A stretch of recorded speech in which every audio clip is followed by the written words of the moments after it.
किसी ने बड़े कमाल की बात कही है कि इस दुनिया में हमारी प्रॉपर्टी के कई सारे उत्तराधिकारी हो सकते हैं, लेकिन हमारे कर्मों के उत्तराधिकारी सिर्फ और सिर्फ हम हैं।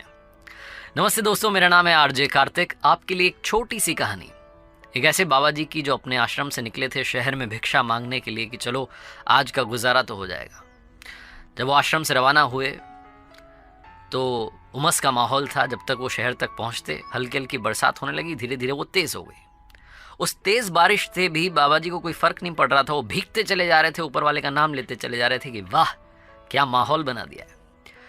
वो शहर के चौराहे पर पहुंचे तो देखा कि कॉर्नर पर एक हलवाई की दुकान थी जो गरम गरम जलेबियाँ निकाल रहा था। बाबा जी के मुंह में पानी आ गया। उन्हें लगा कि अब तो ये खानी है, लेकिन वो हिम्मत नहीं हो रही थी कि जाकर के कैसे सीधा भिक्षा मांग ले। हलवाई ने देखा कि बाबा जी दूर खड़े हैं, भूखे लग रहे हैं, लगता है कि उन्हें काफ़ी देर से उनको कुछ मिला नहीं है। तो उसने आवाज़ देकर के बुलाया कि बाबा जी आइए, नाश्ता कीजिए, प्रसादी पाइए। गरम गरम जलेबियाँ एक प्लेट में गरम समोसे लेकर के उसने बाबा जी के सामने रख दिए। बाबा जी ने प्रसादी ली। उसके बाद उस हलवाई को बहुत सारा आशीर्वाद दिया कि मस्त रहो, प्रसन्न रहो, ऐसे ही उन्नति करो, 2-4 दुकानें और खोल लो। बहुत सारा आशीर्वाद दे के आगे चल दिए। वो होता है ना, बारिश जब ज़्यादा हो जाती है तो गड्ढों में पानी भर जाता है सड़क में। और आपने भी ऐसा किया होगा कि स्कूल से लौटते वक्त आप उस पानी को उछालते हुए, पैर उसमें मारते हुए आए होंगे। बाबा जी वही हरकत करते हुए जा रहे थे, अपनी मस्ती में थे, ऊपर वाले का नाम ले रहे थे, भजन कर रहे थे और बस चलते चले जा रहे थे। वो पानी उछालते जा रहे थे, इस बात से बेफिक्र थे कि और भी लोग वहाँ चल रहे हैं। वो पानी उछला तो पीछे एक नवविवाहित जोड़ा आ रहा था, न्यूलीवेड कपल था। वो जो वाइफ थी उसकी साड़ी पर जाकर के वो कीचड़ हल्का सा लग गया। जो उसका हस्बैंड था वो बड़ा गुस्से में आ गया। उसने कहा मेरी पत्नी के कपड़े ख़राब कर दिए। इस बाबा ने दौड़ करके आगे बढ़ा और बाबा जी से उलझ गया, बहस करने लगा, उनको एक के बाद एक अपशब्द कहने लगा, गालियाँ निकालने लगा। उसकी वाइफ आई दौड़ करके कि अरे मत करो ना प्लीज़, छोड़ो ये सब बात, अब इग्नोर मारो, ठीक हो जाएगी, साड़ी धो लेंगे, कोई टेंशन नहीं, नई साड़ी ले लेंगे। वो काफ़ी कुछ समझा रही थी लेकिन वो कन्विंस नहीं हो रहा था। वो लड़का गुस्से में, उसका गुस्सा बढ़ता जा रहा था। वाइफ भी पीछे हट गई। गुस्से गुस्से में उस लड़के ने, उस पति ने बाबा जी को एक थप्पड़ रसीद कर दी, जोर का थप्पड़ मारा। बाबा जी धड़ाम से ज़मीन पर गिर गए। ज़मीन पर गिरे तो आसमान की तरफ देख करके बोले कि वाह ऊपर वाले, क्या माया है। कभी गरम समोसे, कभी गरम जलेबी और कभी गरम गरम थप्पड़, आपकी माया आप ही जाने।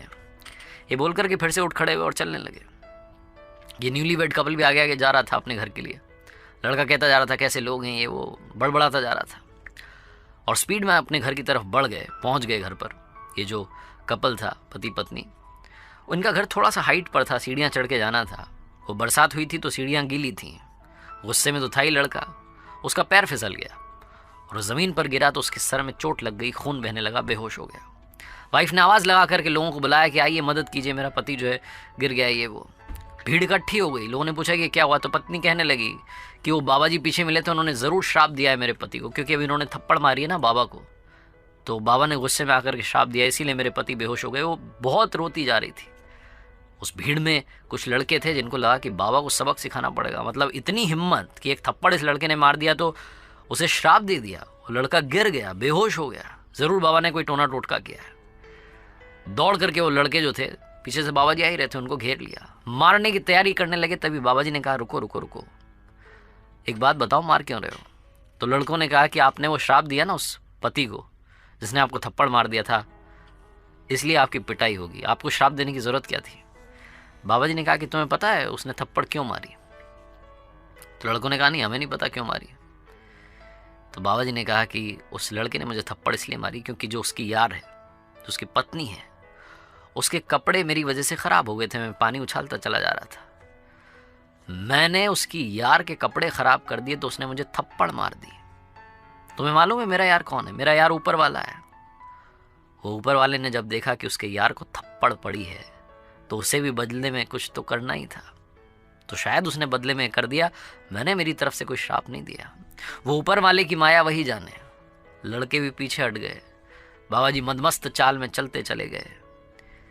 कहानी तो ख़त्म हो गई है, लेकिन कहने का सार सिर्फ इतना है कि अगर आपका विश्वास ऊपर वाले पर है, आप हमेशा सिर्फ और सिर्फ उस पर ही भरोसा रखते हैं, तो सब कुछ अच्छा होगा। और दूसरी बात, जो आपके कर्म हैं उसका जो रिजल्ट है वो आप तक वापस आएगा, वो फल आपको ढूंढ निकालेगा। इसीलिए मैंने शुरुआत में कहा कि आपकी प्रॉपर्टी के बहुत सारे उत्तराधिकारी हो सकते हैं, वारिस हो सकते हैं, लेकिन आपके कर्म के सिर्फ और सिर्फ आप वारिस हैं। कुछ उल्टा किया है तो उल्टा भुगतना पड़ेगा। एक बार फिर से आपसे बस ये कहना चाहता हूँ, ऊपर वाले के आशीर्वाद के साथ, अपनी फैमिली के प्यार के साथ और अपनी सच्ची मेहनत के साथ कर दिखाओ कुछ ऐसा कि दुनिया करना चाहे आपके जैसा। याद रखिए, हर सोमवार सुबह 9:30 बजे मेरे साथ देखिए एक नई कहानी।